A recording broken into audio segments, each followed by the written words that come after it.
Gentlemen, welcome to the Be the Man podcast. Before we get started today, I want to remind you of some exciting news. The new Be the Man app is out in Apple and for Android, so go grab it. Be the Man app.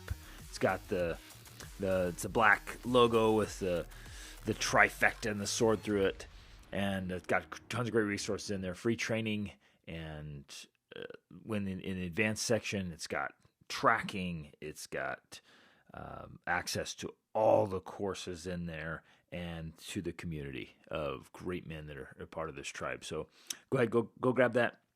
Lots of great resources and help, tools, training to be the man. All right, in today's episode, I'm speaking with my brother, actually, who has carried a firearm for a profession for well over 2 decades. He worked in the military in a special reactions team. He went overseas during wartime. He worked overseas as a contractor doing executive protection.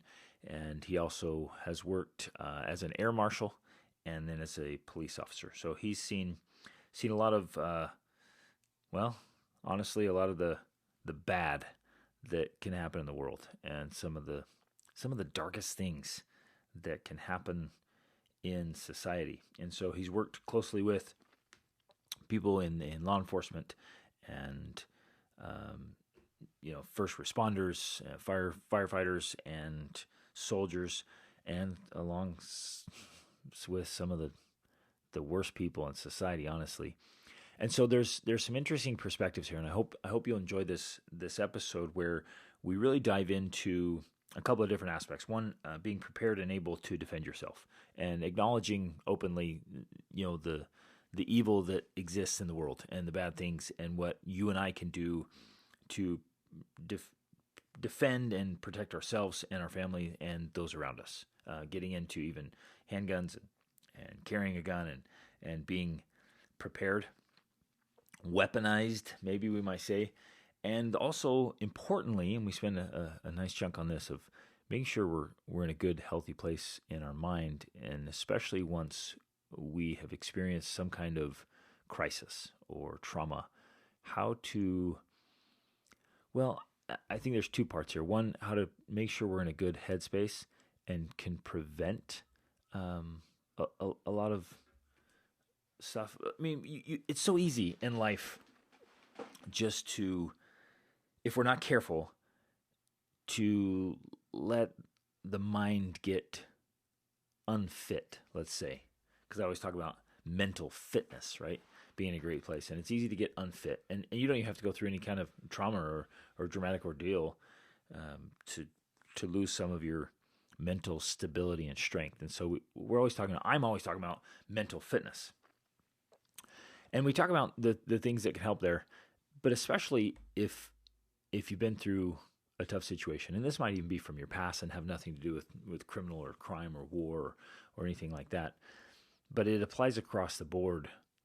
If you experience some, a really traumatic experience or some real difficulties, if you lose friends or loved ones, or even have an experience yourself where your own mistakes, your own actions are traumatic, we have to work on this. And so if you've been through something like that, or someone who has, this is going to be a valuable episode here to make sure you are both physically and mentally prepared for what life brings, and to recover from that when we go through it. And looking forward, we're going into chaotic, tumultuous times, and all of us, I think, are going to need more of this physical, emotional, spiritual, and mental preparation. So jump in here, enjoy the episode. Remember to, you have a chance here to go and like it and leave a review up to 5 stars, and make sure to subscribe to the podcast and share it with friends or family or colleagues that would benefit from the content here, the training, the insights from this episode. Enjoy. All right, gentlemen, today we got a special treat. My brother, Jeff Denning. And this is fun. I've actually been really excited about this because he and I over the last 23 years, we really haven't crossed paths that much. So I've done a ton of stuff. He's done a ton of stuff, been all over the place doing different things. And so I'll let him introduce himself and kind of tell you what his background, what he's been doing. But there's a lot of fun things we're going to explore here, and kind of see where this whole conversation goes, but definitely going to cover some personal protection, and as in like carrying weapons and defending your family and people around you, and talking about keeping your mind, body, and spirit in a condition where you are and can be, well, a warrior. Because, well, Jeff, I'll let you lead into that, because I know he has been a warrior, is a warrior, and talks to warriors, helps warriors. So like let's get into this whole thing. So give listeners a little bit of background, just a quick highlight on your career. Well, I'm glad you had me on, Greg. This is like super exciting. By you saying that we haven't crossed paths is because you've been traveling the whole world. Right. There was, in fact, there was one time period, I think we were out of the country for 7 years. Like I was gone. So we've just been all over the place. And even right now we're almost on opposite sides of the country. So we're just all over the place, but give us some background on what you've done. So let's see. For 25 years carrying a gun for a living, I recently retired from Salt Lake City Police Department. I'm now a mental health therapist, a clinician, a clinical mental health counselor. Finished on my internship doing that aspect. Actually, it's kind of interesting from a mental health perspective. I'm on the Utah State's Critical Incident Stress Management Team Executive Board. We go around and help first responders following critical incidents, and a lot of really bad stuff. I think it's one of the things that's drawn me to mental health is years and years being deliberately pushed into bad, horrible tragedies, things that you couldn't even make up. You can envision them and think about them, but you can't really make them up. Anyway, hold on, let me jump in there. That most of us don't see, don't know, don't even know about. I mean, most of us live pretty protected lives and good lives, and we'll hear things on the news or hear stories. But to be actually introduced to see, hear, touch, smell, experience like severe things like that, you've experienced yourself, and you've been around soldiers and police officers, first responders, etc., that are into that. And the reason I think you're going into this and you're passionate about it is because it has an impact, right? Those experiences have a profound, what would you say? I would say mental, physical, spiritual, emotional impact for anyone who faces that stuff. It's not like just a normal day. It's something that has to be processed and dealt with, right? Sure. Yeah. The word trauma is kind of overused, I think, but it's multiple cumulative, complex traumatic events that occur over a person's lifetime when they get into different careers, from a public safety, firefighter, EMS, dispatcher, corrections, law enforcement, police, whatever you're doing, it takes out some of your soul. In fact, one of our cousins was a special victims unit detective for several years. And I told him, I'm like, man, it's too long to do that career when you're looking and you're helping innocent victims, little kids, and looking at child porn all the time. It saps your soul. Or, some of the stuff that I've investigated over the years, you can remember them. Anything that happens to kids, you can remember that stuff. And it can be horrifying. And now, so it sticks. Yeah, you're right. It starts to stick. And all of us know, I think men especially do this, will replay traumatic situations or scenarios. I caught myself doing it yesterday. Our family got assaulted by a mob, and I was replaying it yesterday, what I would do differently. Sometimes I catch myself daydreaming about going back with heavier weaponry, right? And like making it right. Because we were violated, right? And it was so infuriating. And it brings back the emotion of it, draws it all up again.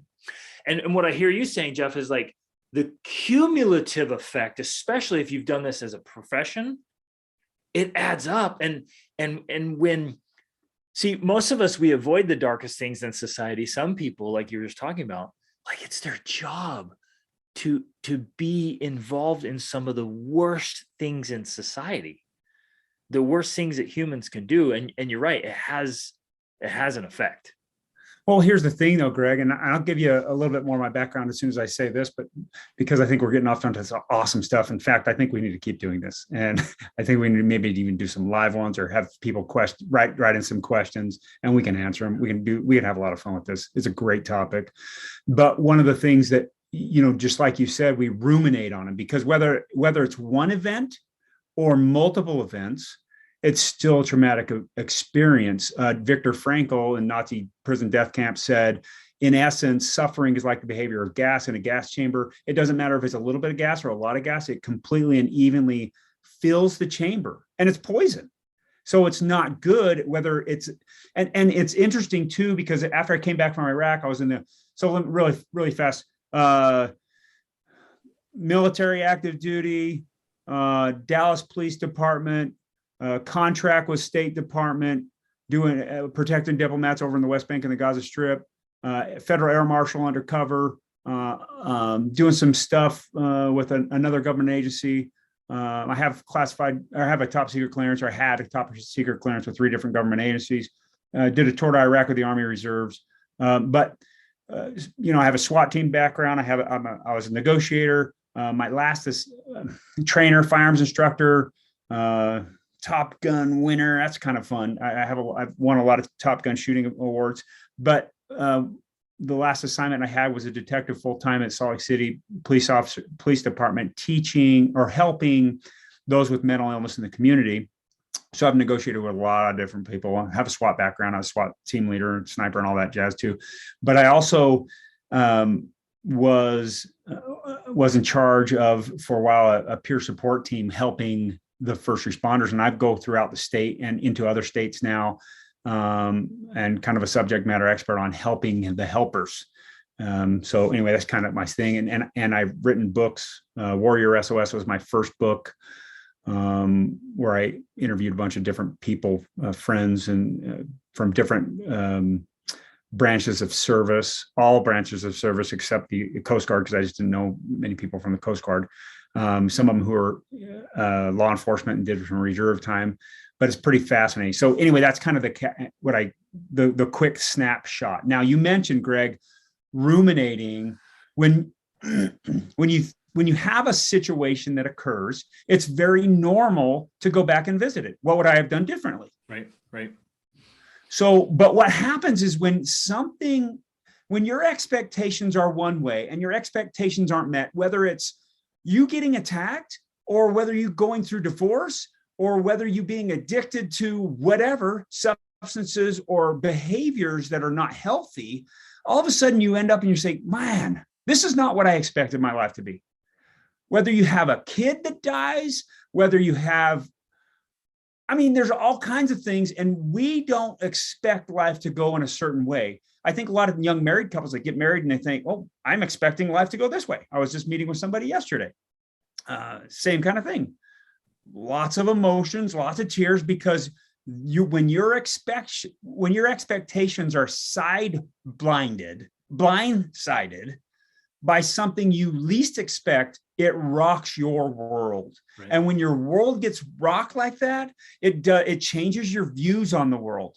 And so a lot of times when tragedy happens, whatever that looks like, all of a sudden it changes your views entirely. And then you can do 2 things. You can either behave negatively or positively.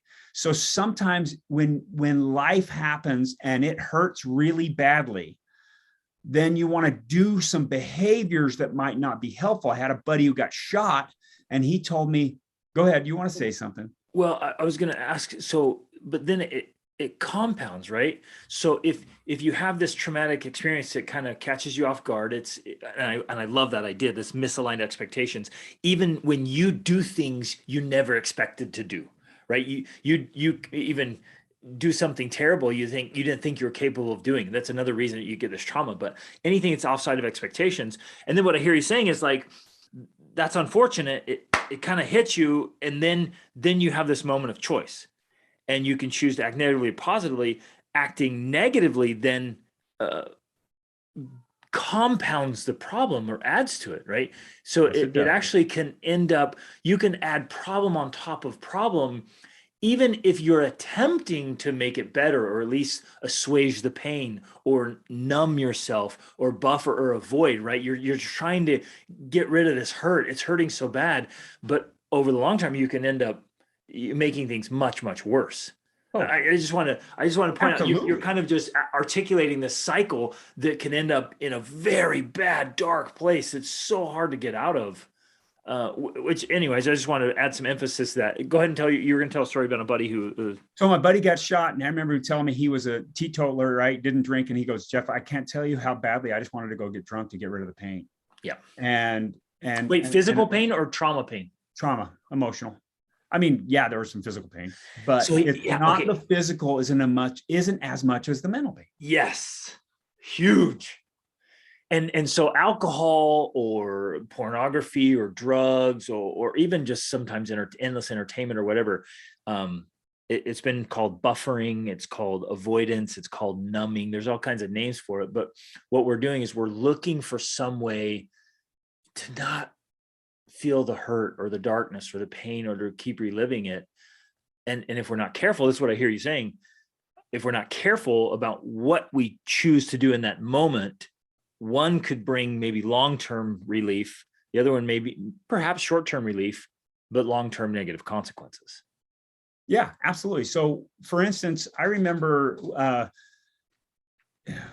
just personal experience when I was in Iraq. There was a time that it's like, okay, I've been running and gunning for several years. I lost buddies before in Iraq and before Iraq when I was doing some contract work, and the cumulative stress was just to a point where it's like, you know what, I feel a little bit numb. And if you get to a point where it's like, well, if I get in a firefight, I'm not going to have a giant reactions to freeze, flight or flight. It's just like I'm going to respond well if I because what happens is your sympathetic nervous system is on overdrive, Right. but also psychologically it can be like, okay, if I die, I die. If I get wounded, I get wounded. It doesn't matter anymore. So it's a good for a tactical scenario per se, right? For working overseas in a combat zone, it's not healthy. It's not healthy for living. It's not healthy for a normal life because what happens is you either get so used to the massive adrenaline and the norepinephrine,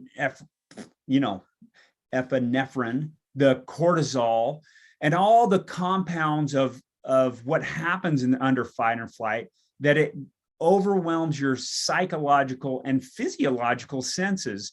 So it gets to a point where it's like, okay, now I don't feel well anymore. And if you don't feel well anymore, you want to feel alive. And in order to feel alive, what you do is dangerous or risky behavior. So I've had friends from military side and law enforcement side that engage in risky behaviors, meaning getting on their vehicle and going 110 miles an hour just to feel alive.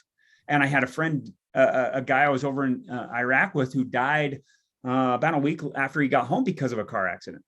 And I had another friend, a Navy SEAL, who was skydiving a lot. And, skydiving's fun and it makes you feel alive. He actually died in a skydiving accident after being a master parachute jumper. So who knows? I sometimes wondered if it was suicide. But you do something to feel alive. Getting in fights can help you feel alive, but it's not good. So you're Going again, and engaging. And I got to tell you this, Greg, it was really important. So one of my best buddies, he had a horrible time in Iraq, lots and lots of trauma. He came home, started drinking a lot more, started getting in fights, going to bars a lot, then going to strip clubs. Then he slept with a stripper, ruined his marriage. It's like, gosh, man, that's unfortunate. There's that negative behavior stacking and stacking. And to back this up psychologically, what's happening is each of us is looking for a vehicle to help us get what we think we want or need, but the vehicles aren't always positive. Sometimes the vehicles that we're using that action, whatever, well, like some of the things you're mentioning, right, or others, the vehicle you use to try to get what, either to stop feeling what you're feeling or to try to chase something else, the vehicle may not always be in our best interest. So, okay, Well, wait a minute. It's kind of interesting you say that, because a little bit of pain can help compel us to do something different or better. So well, it's that's the purpose of pain, right? Pain, I say this all the time, where there's pain, there's power. And pain is to get us to move, to act, to change. And so on a very real level, you touch the stove, but the pain is to pull back. If you're just feeling, chronic hurt in your body or something, like, hey, I need to go get this checked out. If you're overweight and out of shape and your body's just hurting, you're like, pain is saying, do something about this. So you make a really important point there. Like, pain is this motivator, but it's, man, what I keep hearing from this conversation is the next step, your next decision, your next action is so critical. Absolutely. Like, what you do after you experience pain, after you experience trauma, after something happens that wasn't expected, that catches you off guard, that knocks you off your feet from whatever direction, what you do next matters so much. And it's not just one time or one thing, because it could, like I said, if your world changes, it's flipped upside down.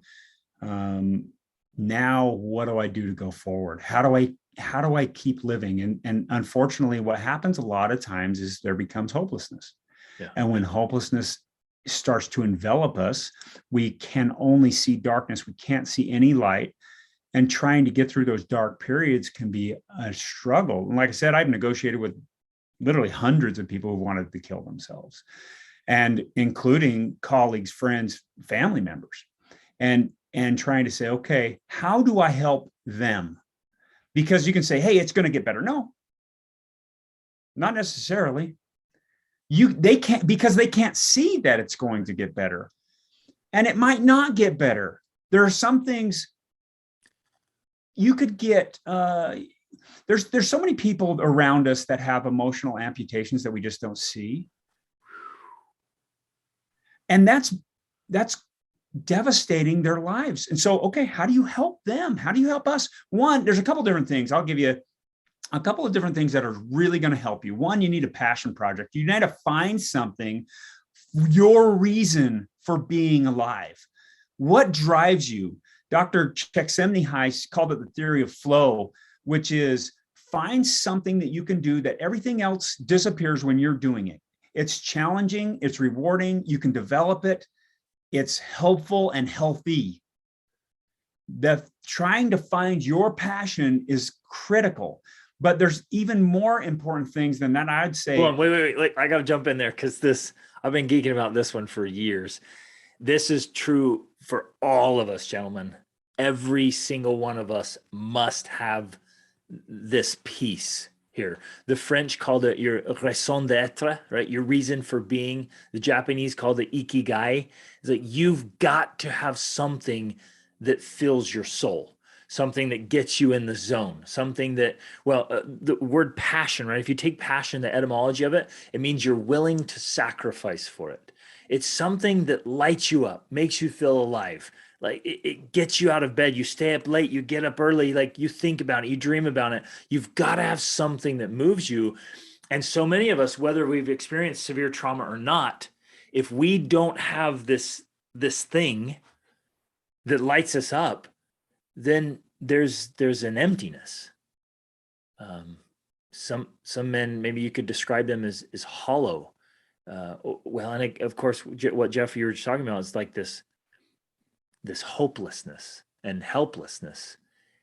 And so across the board, we all need this reason, this aim, this whatever it is, the thing that's, it's got to be positive, of course. Let's put that out there. It has to be positive, uplifting, edifying. It's got to be something good, but it gets you in this place where you're like, yeah, I want to do this. I love to do this. I feel great doing it.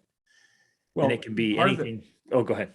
Well, part of the struggles is, and it doesn't matter whether we have we're feeling badly or not, it's just part of living. If we don't have some reason and purpose to understand, one, our identity, what drives us, who are we, and then our purpose, then we can be steered way off. Yeah.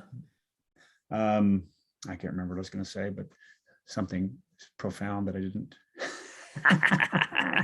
Okay, what else? So number one, across the board, I think all of us have this thing, that we can get into the zone, something that we live for, that fills us, lights Okay, us up. I know. I remember what I was going to say. So sometimes we fill our lives with the inane or things that don't matter just to help us feel alive. They might not be per se bad, but they're also not healthy.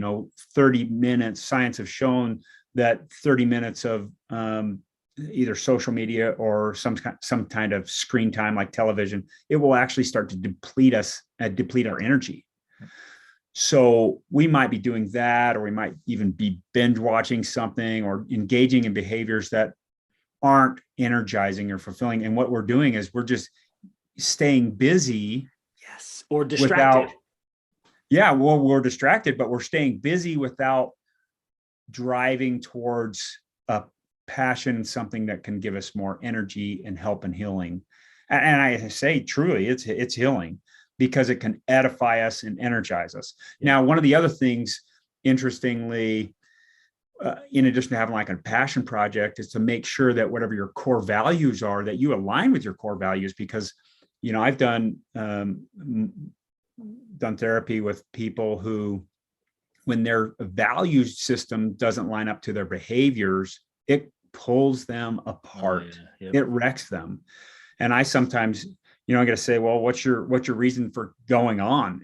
What's your purpose? Why you want to keep living? A buddy of mine, I interviewed him in Warrior SOS. So every chapter in that book is a different person giving their story. And one of my buddies went and kicked a grenade. And he went to kick a grenade, and he yelled out grenade to save his buddies, and it blew up.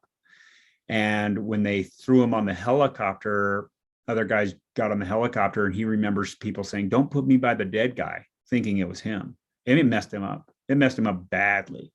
And he told me later, he's like, my kids, thought of my two kids. That was my reason for living. So sometimes in therapy, or especially after somebody's thinking about suicide, it's like, write down what's your reason for living. Because if you don't have a reason for living, then that's pretty rough. But whether you're suicidal or not, you need to identify that. That's one of the core things that you should just say, you know what, here's why I want to keep going. Here's why I want to keep fighting. If somebody gets shot, for instance, they could get shot in the arm. I remember a video years ago of a police officer who got shot in the arm, and it was a non-fatal wound. I've had buddies of mine who've gotten shot in the arm and the leg and wherever. In fact, I remember seeing people got shot in the head and they're still walking around. It's surreal. But it doesn't mean you're going to die if you get shot. My friends tell me it burns. Anyway, there's one video. I see a guy, he gets shot. He goes down. He's like, tell my wife I love her, this and this and this. And wait, time out. Dude, you're not going to die. So wrap it around your head first and foremost that you're okay. So the psychology of living is crucial. There have been guys who've won the Medal of Honor who've been shot 12 times. Yep. Why do they keep going on? Because they're not going to give up. Yep. But people can die over wounds that are non-fatal. Yes, exactly. So exactly. So that mindset is absolutely critical. It's interesting too, yes. Every person that I've talked to that has some massive stress in their life, especially, I remember negotiating with one guy for a couple of hours.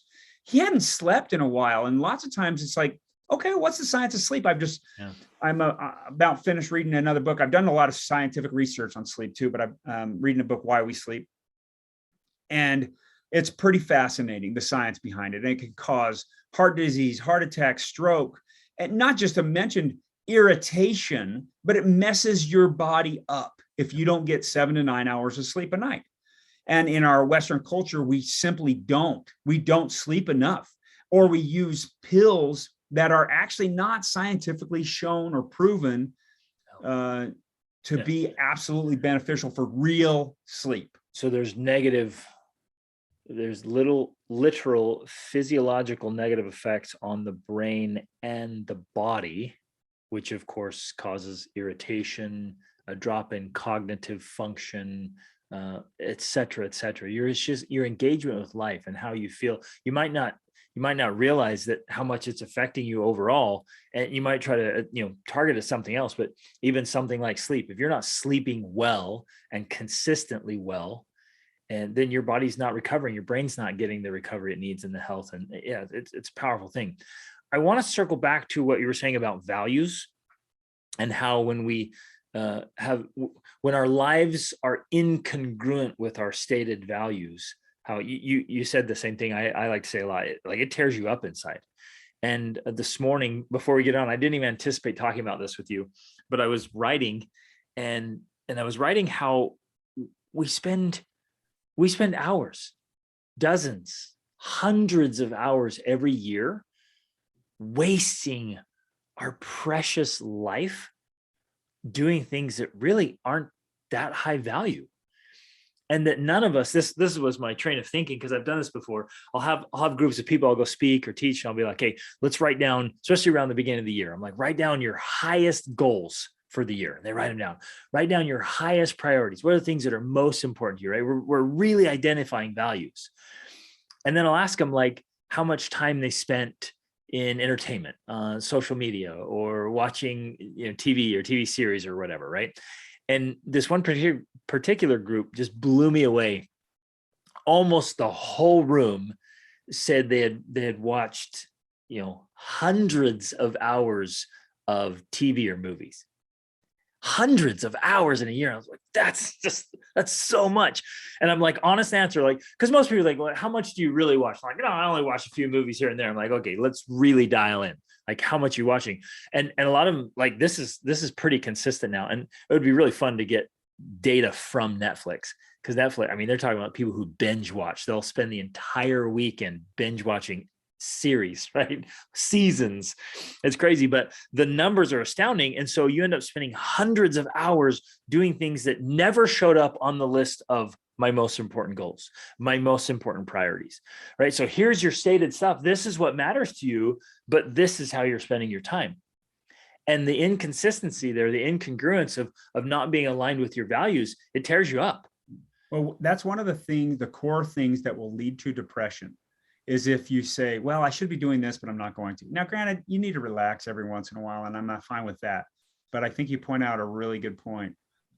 Are we wasting our life? I mean, when are we going to start talking about guns, Greg? I'm just throwing it out there, because really, are we going to watch it on TV, or are we actually going to say, I'm going to be a protector. I'm going to learn how to protect myself and my family, because that's what I do as a man. Okay. Well, let's go there. Let's go there. Because there's a perfect example of, well, okay. And you stated it so powerfully right there. There's this, and men do this. We all have this drive to be the hero of our own story. But if we're not living as the hero of our own story, we go looking for it and kind of try to find it vicariously, either by watching sports, the sports hero, or, war movies or whatever. We're watching somebody else virtually be the hero. We're always drawn to the hero's journey. And so you make a great point there of like, am I going to go out and really prepare? Am I going to prepare myself to be a leader, to be a warrior, to be like the philosopher, poet, king, right? To have the education and the leadership and the protection. Am I going to do that myself, or am I just going to watch other people do it? Am I going to get this pseudo, what is it? It's like you're getting this cheap substitute for the real thing. Right. Well, here's the interesting thing about that. Again, just thinking about protection.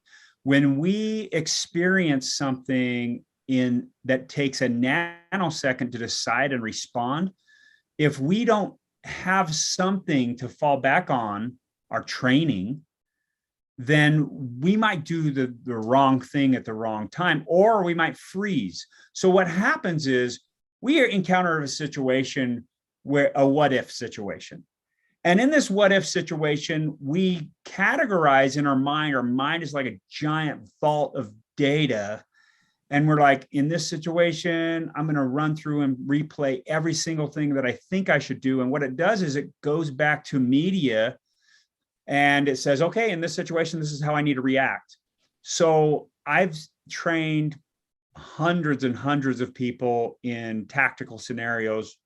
And and firearms. you still do that presently, right? You I do, yeah. I teach firearms private firearms lessons, here and there on the side. Yep. But one of the things that happens is, and we've seen it in newer police officers, where you shoot them with what's an FX gun. It's like a paintball gun, but it's even more realistic. You shoot them with a bullet, they get hit, and they win the Emmy going down. They're like, "Oh, I'm done. I'm going down." That's no, awesome. Are you kidding me? The theatrics of it all, because they've seen crazy. it so many tens of thousands of times since they were little kids. That's right. Well, and same with pointing a gun at each other. My wife cannot stand to watch movies with me. And frankly, I don't watch that many movies or TV show, honestly. I do tend to think every once in a while I watch something, but I tend to think it's, I can make better use of my time. But if I see two people in a movie pointing a gun at each other and doing a negotiation, I'm like, stop. This is ridiculous, because action is faster than reaction. Somebody pointing a gun at you can pull the trigger before you can pull the trigger at them. So it's just stupid. I'm like, first off, somebody's pointing a gun at me, then they have the means, the opportunity, and the intent to use death or serious bodily harm to me or somebody else. And guess what? I'm going to do some damage to that. Here's one of the fascinating things, like, how do I wrap my mind around being ultra violent? Because there's three things that are going to help you win: speed, surprise, and violence. And I would say justified violence. You can be violent and it's okay. But if you could say, hey, well, I remember years ago, we were doing some stuff and somebody said, okay, shoot him in the face. And somebody was there and said, hey, well, this wasn't a tactician, obviously, but they're like, you can't say that. What's the difference between shooting somebody in the face and shooting them in the head? Or what's the difference between pushing a button and blowing somebody up with a Hellfire missile versus being up front and up close and using I have a Tonto karambit right here where I just pulled it out and I opened it. And I can stab somebody, I can shoot them. You know, what's eviscerating somebody with this versus shooting them? When you're looking at somebody in the eyes, it's crazy. It would be different to cause them serious bodily injury or harm. But here's the psychology of it is, guess what? I don't want to kill anybody because I'm a moral human being. Right. Okay. But it doesn't mean they're going to die if you shoot them. In fact, we don't shoot them in the arms or the legs because they could shoot you back. But even so, I can shoot as many times as I am legally justified to. And some people think, well, that's 2 or 3 times. No, it's not. It's Supreme Court has said if a police officer, but I think it applies to everybody, if a police officer is justified to shoot once, they're justified to shoot multiple times, which is true. Because I could shoot somebody, bang, bang, bang. They can turn around. And I can make the decision to draw and shoot. I draw and shoot, and they're turning around. I could shoot them in the back. And it's not unjustified by me shooting him in the back. It was the time change, action versus reaction. So there's so much we can think about when we think about tactics and the psychology of it. But the psychology, yes, you need to do what's legal. Yes, you need to do what's tactically smart. Psychologically, you need to make up your mind to say, guess what? Okay, I don't want to kill somebody. If but they I need cross, to stop them. Yeah, if they cross a line, and each of us needs to decide where the line is. If they cross a line, are you willing to be as violent as necessary? And well, I'm glad you brought this up, because I was literally talking about it with my son yesterday in our Krav Maga class, because the situation came up. And then I had been talking about it with my wife, because we heard about these scenarios where good people, because they're good people don't want to be violent. We don't want to do harm to another human being, but it's the avoidance of violence when you genuinely need to be violent, that often causes more problems, or at least allows more problems. And so that, like, this principle is big for me, because there is a time and a place, not only to be violent, but to be more violent than a bad guy, so to speak, right? Where you were just Or a mentioning, mob like, of bad guys. you've got to be, and that's, isn't that ultimately what keeps violence and evil at bay in its whole? It's that there are good, dangerous men and some women who are willing to be violent when violence is the answer. Absolutely. Right. And so, okay, let's walk through this, Jeff. How does a good guy psychologically get to a place where he's like, yeah, I could be extremely violent if I needed to be? Well, I think there's a couple of things. One, what do we fear? Do we fear that we are going to get hurt or our family's going to get hurt? We fear that more than hurting someone else. And sometimes that answer could be yes. Absolutely. But it's interesting because over the years, World War II, they had circle targets. Then Vietnam came and they had human being realistic targets, right? And then we're moving forward. And some people are still bothered by that. They don't even want to have paper targets that are silhouette like a human, and they get upset about that. And I understand the psychology of it, but I keep going. I think you're going to get here. Like, there's a problem with that fundamentally. Well, as we've gone through the years, I remember when I was a kid, you had to go rent a VCR and videotapes at the corner store, and while I didn't watch them, I remember some of my friends did. Faces of Death. It was a rated R videos of real things happening, like people getting majorly injured, people jumping off of buildings and dying, and you're seeing their bodies. Well, now you can look at it on YouTube or on the television, and you can see that it's not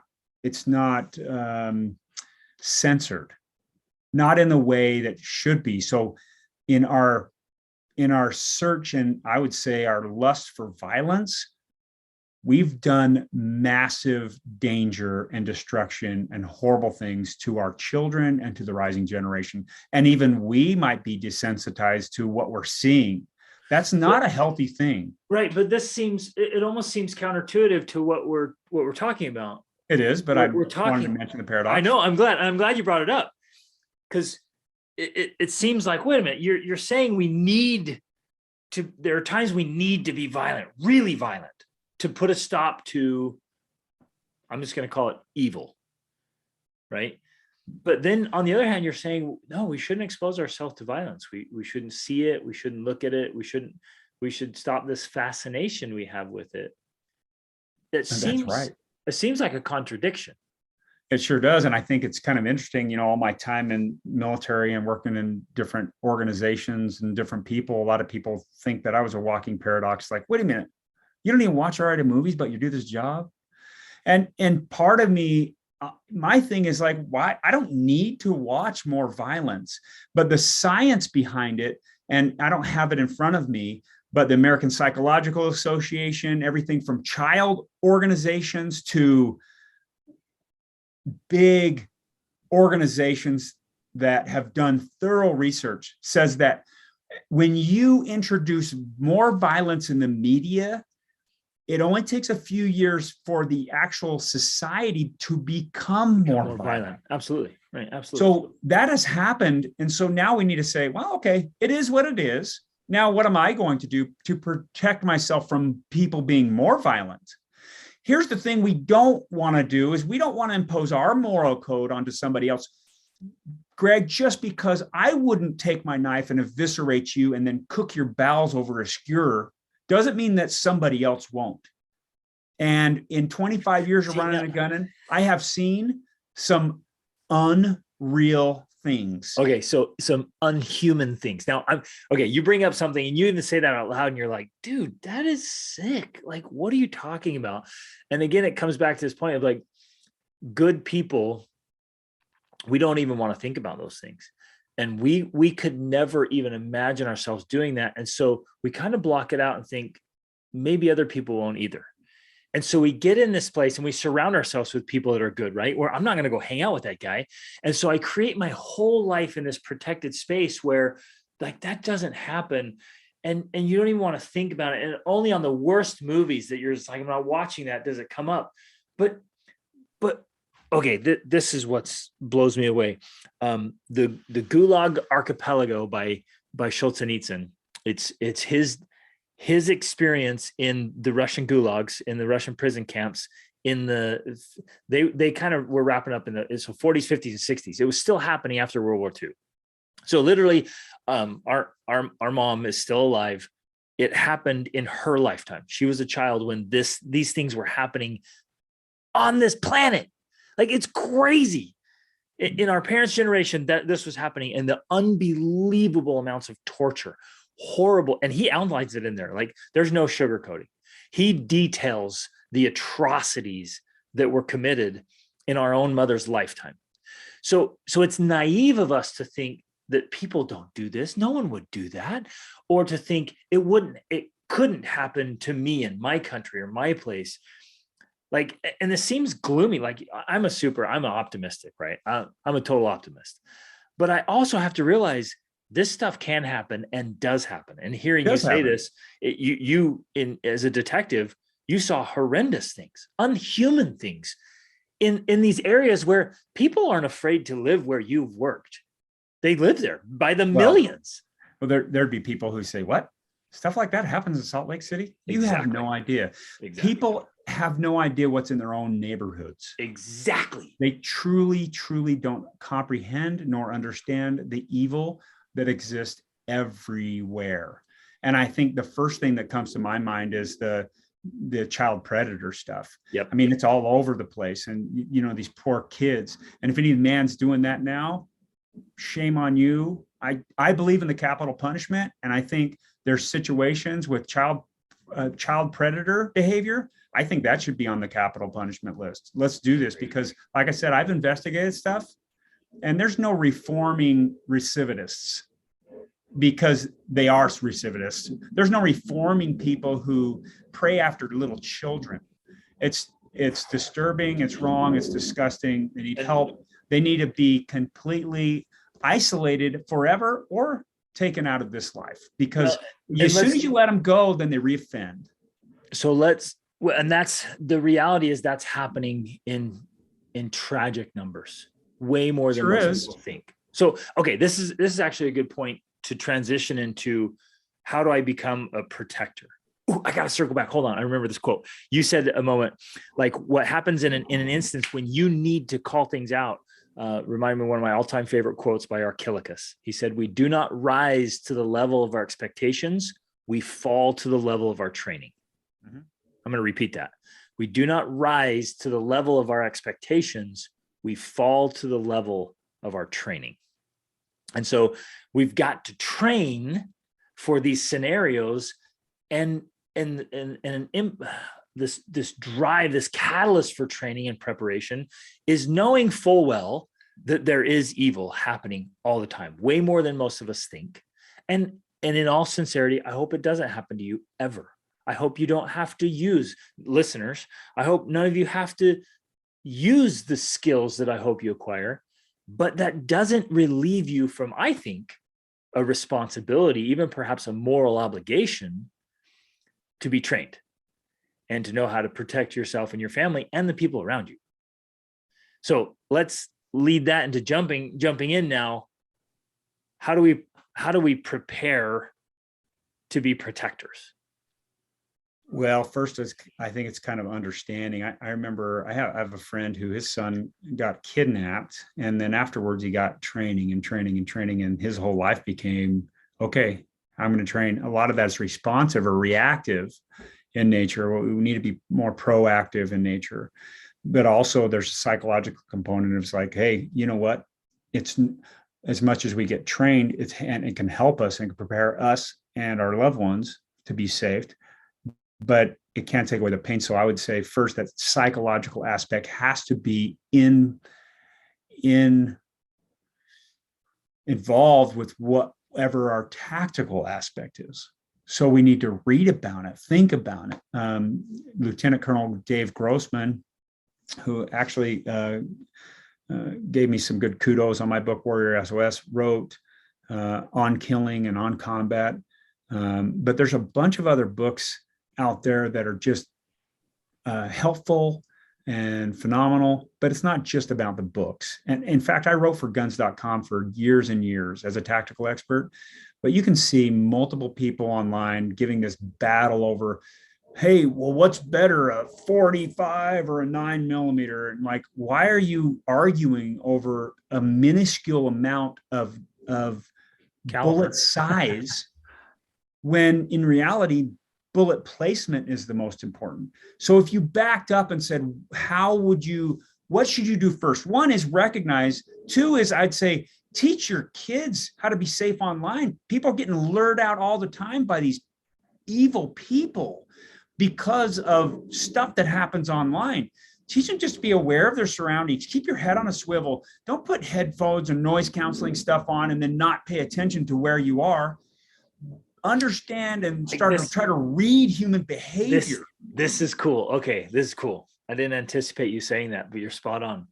Part of a key component of protection is understanding awareness, like self-awareness, situational awareness, learning to recognize fraud, learning to recognize potential threats, even online, right? So I'm sitting here thinking like, okay, we can get weapons and we can learn self-defense and physical stuff, but absolutely we have to train our brains, is what I hear you saying. Train your brain, learn how to think like this, have situational awareness and enough awareness to understand the psychology or human behavior, especially of some kind of predator or bully or potential threat, whether that's online or in person or in a scenario you go down to an event downtown in some big city, or you go out traveling, like is in our case, traveling all over the world.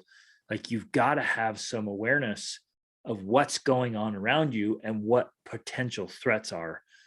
I guess what I'm hearing you saying is even before or in tandem with learning the actual skills to protect yourself and others. Yeah. I think if I had to give you three things, I made up years ago an acronym CPR, tactical CPR. CPR is cardiopulmonary resuscitation. It helps keep you alive, but you can do like a pre-mortem. Actually, let me back up and just say this. The Stoics call it praemetatio malorum. Do a pre-mortem exam. What's the worst thing that can go wrong? And then do backwards planning to try to prevent that worst thing from going wrong. Exactly. And that's what I did in SWAT guy, right? Okay, what's the worst thing to go wrong? Okay, how do we mitigate this problem? If I were in charge of a business right now, that's what I'd have regular praemetatio malorum meetings where you brainstorm, what's the worst thing to go wrong? Let's fix this. Let's make sure it doesn't happen. Literally translated, it's premeditation on evil. Now, I don't want to say think about evil all the time, but thinking about it on occasion is important. And saying, okay, look, there is evil out there. It's real. We can't deny that. So how do we stop it? Well, there's three things as tactical CPRs. One, have a confident attitude. Confident attitude. And that confident attitude will come as you train, as you engage, as you do things, but also you have a confident attitude in who you're with. There's nothing better than having somebody on your six, meaning watching your 6 o'clock position, that can protect you, that will use the right amount of force, that'll even use deadly force to protect you or your buddies. There's nothing better in the world than that. I couldn't trust my wife like that, but I could trust my SWAT buddies like that, right? There's somebody there that I know they're going to make the right decision at the right time to protect me and to do what's good, do what's right, and help save lives.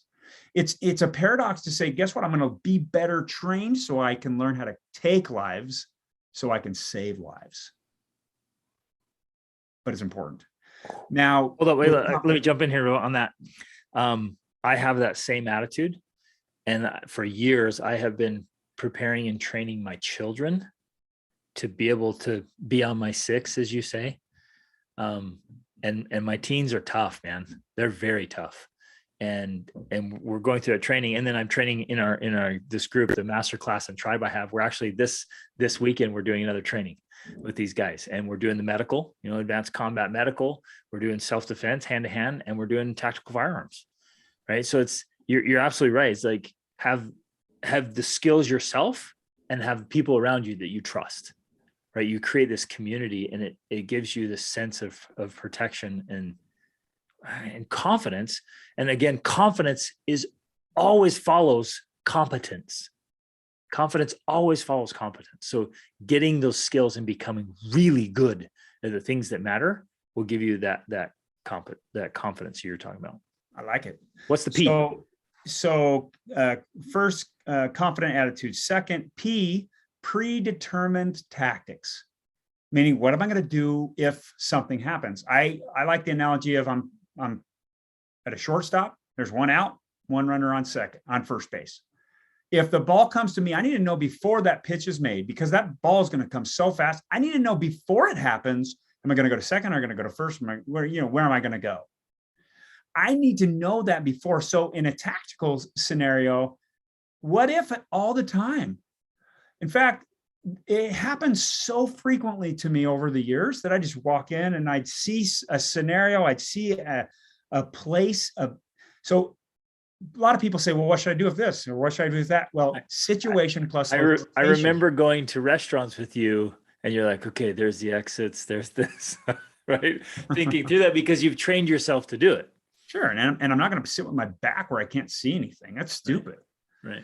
So I want to have the biggest vision. Is that paranoid though? So it's not paranoid. Let's bring this up. Some people might say, I'm glad you said that. Somebody called me paranoid once. Right. It's like, oh, you're paranoid just because I carry a gun all the time doesn't mean I'm paranoid. And you said we should think through what ifs, but how are you become a what if? I'm trying to articulate this here. You're a what if scenario preparation kind of guy, but you're not paranoid. You're not a prepper or a survivalist, or you're not going around afraid. You and I do it too. You and I think we do it from different backgrounds, but we've come to a kind of a similar place. I walk through what if scenarios all the time, but it doesn't scare me. I'm not living with anxiety or fear or trepidation. I'm not going around like worrying about it and telling people about it. I'm not freaking out about it, but I do it regularly as part of my own training, a holistic training. So let's talk about that for a second. How do you walk through those what if scenarios without letting it kind of monopolize you and your life and kind of take over? Well, when it starts to get annoying, then that's a sign that you might need some assistance. So after I came back from Iraq, I've had these things coming into my mind for years and years and years, because back in the 90s is when I was running a gun and some serious tactical stuff. And only in, fast forward 13 years or 12 years, whatever it was, then I went to Iraq, and, I'd walk into a bathroom and I think I'm going to stab this guy, stab that guy, stab that guy. And I'm like, well, that's kind of annoying. Usually I've thought about it, but when it starts to become a burden, that might be some post-traumatic stress that's just built up. And then you're thinking of those things and it's annoying to you. Then it's like, okay, mentally, I need to just get some more help. But tactically, just thinking about it doesn't mean that you're paranoid. You just start thinking about it and it becomes a part of you. And it doesn't mean you're paranoid. Anyway, predetermined tactics is important. And again, a lot of people say, well, what if this and what if that?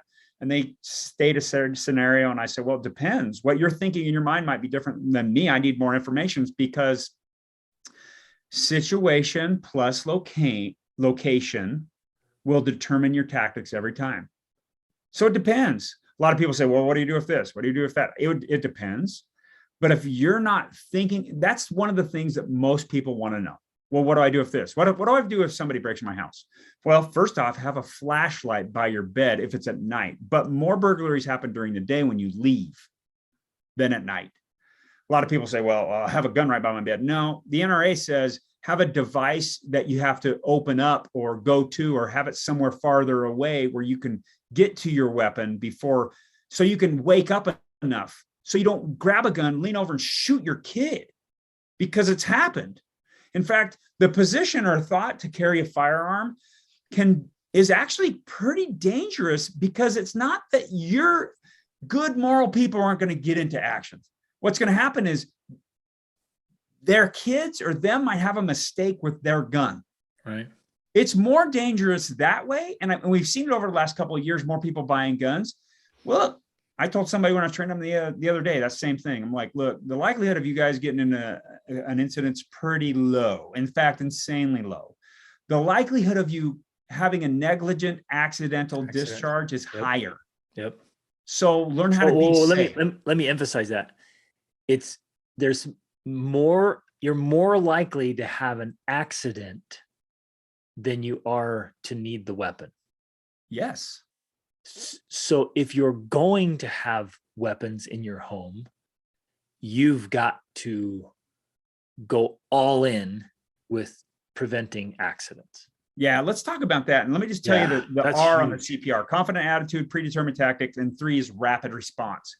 You need to act well and have a rapid response. But weapons in your home. So with kids, I've trained my kids since they were little. In fact, I've tested them. Grab a gun, empty it, lock open the slide, set it on the stairs, and tell my kid, hey, go upstairs and check this. And they look at it, hey, Dad, a gun. Because I'd say to little kids, don't touch it and get an adult. Yeah. All adults are not competent, though. And so, I have friends outside of law enforcement or military or whatever, and even some in the military maybe, that would say, hey, let me show you a gun. There are some who carry guns who aren't that skilled in carrying guns. That's absolutely right. So it's like, no, I don't want to see a gun. Well, let me show you a gun. No, because the first thing they do is break one of the core fundamentals of weapon handling and weapon safety. So the core safety fundamentals are: 1, treat every gun as if it's loaded; 2, never point at anyone or anything you're not willing to kill or destroy; 3, keep your finger straight and off the trigger until you're ready to fire. That includes even pointing at a bad guy. Don't move, but keep your finger straight. And 4, know your target. Have positive identification of your target. Know your target, backstop, and beyond, because bullets will rip through walls. Bullets go through paper. Bullets go through blood, and you have the same blood as I have the same blood. It doesn't matter if you're, special operations guru or whatever. You can die. So just be aware of your target. Don't be afraid. What I tell people when I teach them, I'm like, look, if you see me doing something that doesn't make you comfortable, speak up. If you see somebody else, speak up, because you need to have it only takes one time for somebody to mess up and get hurt. So have the confidence to not touch the dang trigger and keep the muzzle in a safe direction. I've had people point guns at me at community ranges before, and I'm like, hey, after they muzzle me, then I say, hey, just so you know, you just pointed the gun at me. Oh, it's okay, it wasn't loaded, one guy said. Like, you son of a gun. You had the slide closed. Yeah. First off, so come take a class. I'll teach you. Yep. Or so you can yell at people, and it's okay to be mean. It is okay. That's what I teach my girls. It's okay to be mean. Be mean. Get lost. Go pound sand. It's okay, because ignore people. It's okay at certain times. It'll protect your life. You don't have to be nice to everybody. If you get the wheelies at certain situations, trust your gut. Yeah, and be fierce. What's another way of protection? Yeah, love that. Locking up your gun. So kids, wait a minute. Kids, as far as kids go, I'd say, hey, if you want to touch a gun, just ask me. We'll touch the gun together. But my kids even know. It's like, hey, somebody bought my kids a squirt gun because I don't like it. I'm like, hey, keep your finger off the trigger if you're going to do that. So my kids know. It's like, don't walk around with a gun with your finger on the trigger, because under massive amounts of stress, your fingers can start to pull in. Yep. And then you can have a negligent discharge, and you wouldn't want that. We recently purchased some airsoft guns that are built very similar to real guns, and we treat that with those 4 universal laws you just said. For those of you listening, the 4 things he went over, the 4 universal laws of firearms, and I have my guys memorize those when they come to trainings and cover them. But so I'm training my children, even with an airsoft gun, to treat it the same way. That's 100% important. Repetition. Yeah, keep your finger off the trigger. When you're reloading, keep your finger off the trigger. If you're doing major moving, keep your finger off the trigger unless you're ready to shoot, period. Yep. Or if you continue to shoot. So what would you recommend, like, for safety of weapons at home? You have weapons in your home. how do you Lock keep them them up. safe? I say lock them up. There's a bunch of quick access safes you can get. To Do you me, it's like like, hey, a good flashlight's codes or fingerprint? I have a fingerprint one I really like. well, that's because you're richer than I am. Just kidding. I haven't done the biometric stuff because I didn't want to spend the money, but I have a bunch of other safes. I have some quick access safes, and I have some other safes that take a little bit longer. I think keeping them locked up is important, but if the kids want to see them, they want to see them. Then we can let them see them. But here's something more important. It's like, Do you keep it loaded? I personally do. But here's the thing: when you reach into a safe and grab it, are you having a sympathetic reflex with your trigger finger and go bang? Yeah. So I like sticky holsters. Frankly, a sticky holster is my favorite go-to. It's inexpensive and it's very, very effective. Very good inside the waistband holsters for guys. I prefer index. So hold on. So hang on. Let me just say, I gotta say what sticky is because people don't know what sticky is. So it's not a brand. It is a brand. Sticky holster is a brand, but it's also sticky. So in between your waistline and as long as you have like a belt or tighten pants, it'll just stay there when you grab the gun. Great. And that's what you're saying. Kind of like a pancake style holster. So you need to take the gun, you need to take the holster out when you reholster, and you just need to make sure you don't point at your hand when you're reholstering, and then you take that whole gun and stick it either. And again, I prefer appendix carry or small of the back, meaning just it's to your strong side and just back a little bit. Those are the only two places that I would really say that are the best for a guy, and then carry everywhere in the same place every time, so you know where you're going. So when I appendix carry, it gets really uncomfortable. If I'm sitting, driving, I'm in a restaurant. So what do you recommend? I recommend a sticky holster, because if you have a Kydex holster, it might be digging at your leg. The other thing is the size of the gun. The thing is, if you're going to carry a gun concealed, smaller is better. The more likelihood you're going to carry to have a smaller, but the smaller the gun, the more difficult it is to shoot accurately. So there's taking those things into account. It's like, okay, but here's the thing: it's pointing at your junk, and that could be uncomfortable. It's also pointing at your femoral artery, which could be uncomfortable. So don't be wiggling the gun around or trying to adjust it and then pulling on that trigger, because that would suck and you lose a testicle, or worse, maybe you sever your femoral artery, right? Yeah. So safety, here's the thing, safety training. And again, it depends on your body configuration, but I like that place the very best because a lot of people aren't looking at my waistline. I actually can protect it very well from that position versus on my back. Like I see these guys open carrying at different places. They got to stick it out. They're carrying at the back. Guess what? I think like a bad guy. So it's called mirror imaging, right? It's like, okay, I see that guy carrying open carry. Guess what? I'm going to take his gun from it. I'm going to tap the magazine, make sure it's seated. I'm going to rack it, and then it's going to be loaded. Because sometimes they don't carry one in the chamber. But it's like, but even if they did a tap rack, guess what? I'm going to shoot him. I shoot everybody in this whole place. You dummy. Remember, speed, surprise, and violence is action is the most important. I'm not against open carry, but me personally, I would never do it. It raises too many eyebrows. And plus it takes away the element of speed and surprise. And surprise. You take away the element of surprise. Exactly. So I think even a more interesting question would be like, okay, what do you want in the house? You want a shotgun? You want an AR? You want a pistol? What do you think? What do you think? I have all three. There you go. Game on. What's the quickest one to get to? Some people even say, well, I'm going to get a pump shotgun. Okay, get a pump shotgun. Well, I'm going to pump it and then they'll run away. You're just wasting time. Maybe you'd have one there, or maybe not. It doesn't matter. I mean, the thing is, like, why is somebody busting in your house? First off, are you selling dope? Because if you're selling dope and they're wanting to steal your dope and your money, then they might be coming for something else. But otherwise, a lot of people who break in, they don't have guns, they don't have knives. Some might, some do. But keep your nose clean and you should be okay. That's the thing. And it's like, hey, lock your doors, lock things up, have a camera if you want. It's like just doing some basic things is going to help you, right? First and foremost. But what do you want?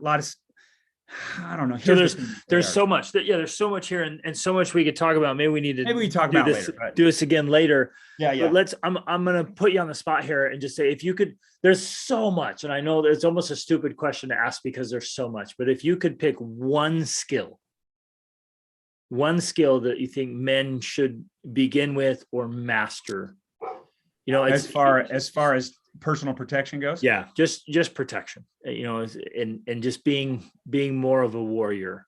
If you, in all your experience around the globe, in military and government and public, if you could pick one skill that you think, this one's, because we've all heard the phrase, you don't fear the guy who's practiced 10,000 kicks. You fear the guy who's practiced one kick 10,000 times, because when he lands it, you're toast, right?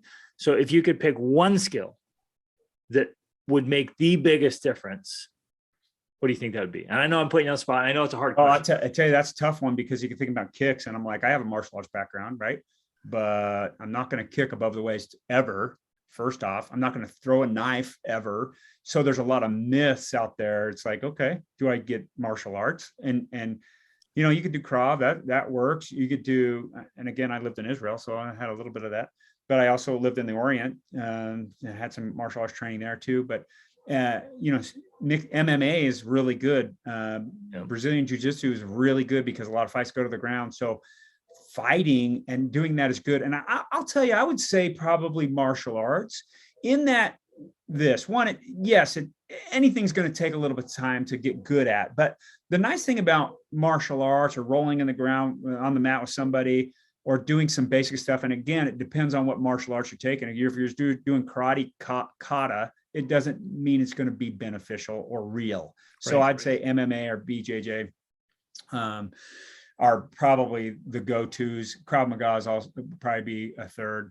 Again, MMA and BJJ sometimes similar, but it's good for the mind, because it's actually, you're doing something physical. Yes. You're and social. So it's good. But guns are good too. So maybe just, so if you get, but with training. So well, here's the, let me just back up and say this. A lot of martial artists say, okay, we're going to teach you how to take away a knife. Good luck. Do you really know how to do it?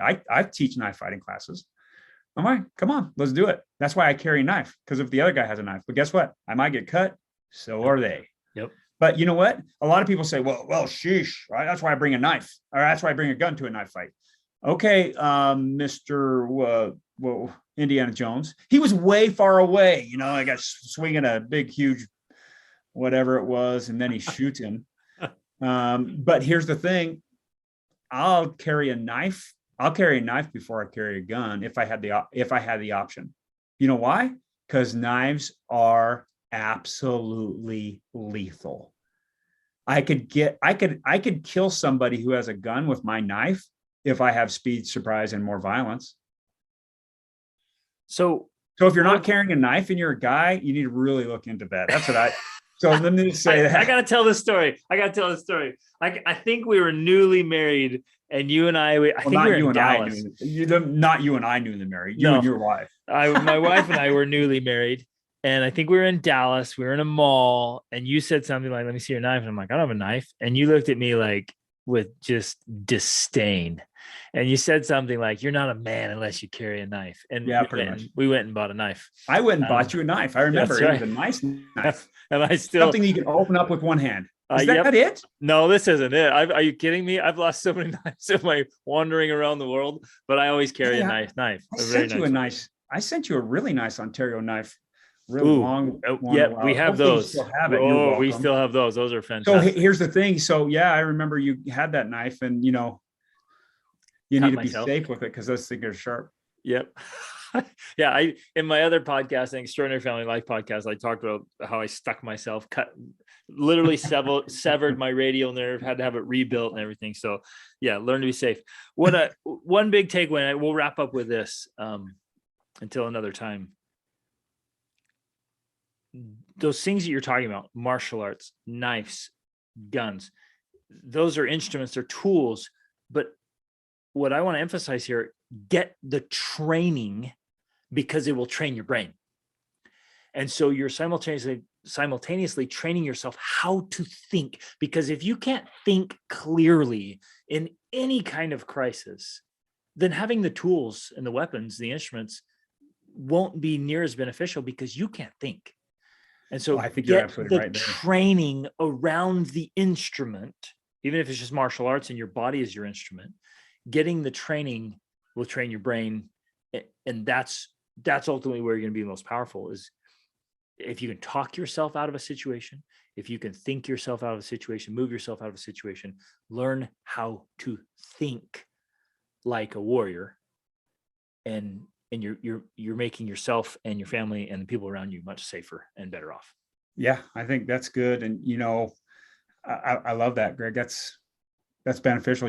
If you get good sleep, you're going to be able to make better decisions, but you also need eat good food. Oh yeah, that's huge. Yeah. Exercise. Those are really critical for your mind and your body. But also, if you have a perception that something's a threat when it's really not, then that's not danger. A good thing. Exactly. Another danger.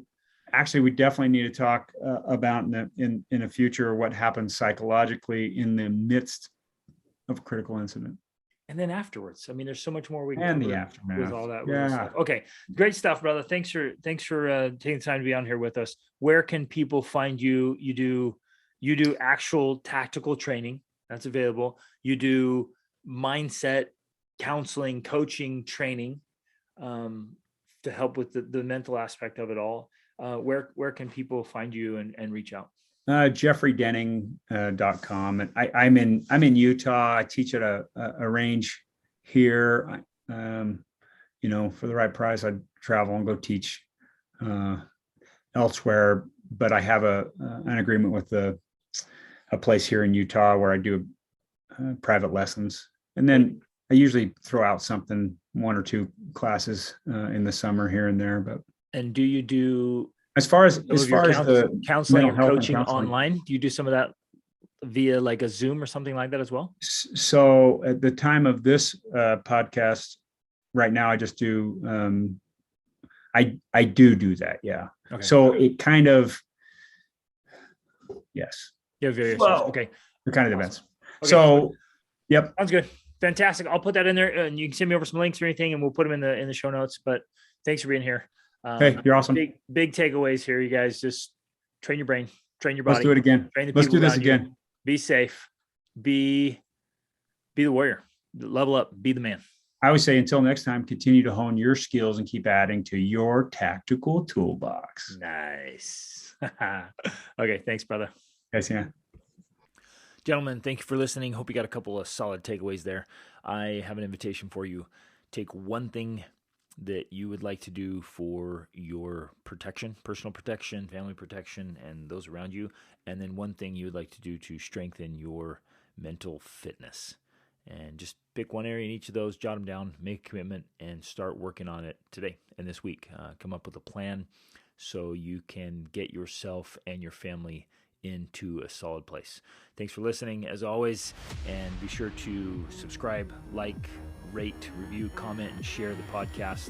And as always, be the man.